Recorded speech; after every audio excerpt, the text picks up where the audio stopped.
የተባልከው። ንስሐ ገብተህ ረፍ ነው የተባልከው። ካህን ይኑር፣ ካህን ይምከር፣ በካህን ምክር በካህን ፍቃድ ኑር ነው የተባልከው። በኃጢአትህ ራስህን አጥፋ አይደለም የተባልከው።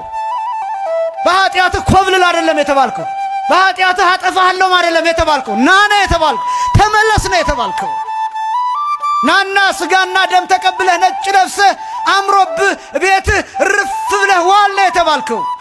ሙሽራ ነህ፣ ሙሽሪት ነሽ። ጌጥ ተሰጥቶሻል።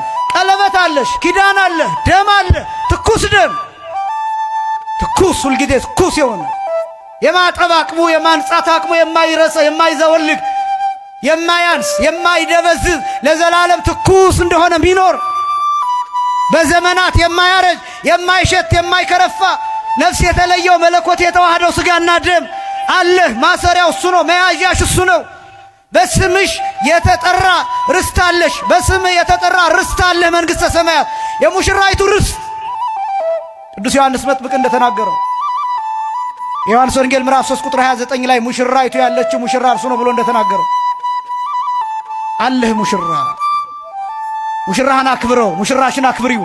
በሙሽራችን ላይ አናመንዝር፣ በሙሽራችን ላይ አንማግጥ፣ ሌላ ነገር አንፈልግ። በጣም ትልቁ ችግር እሱ ነው።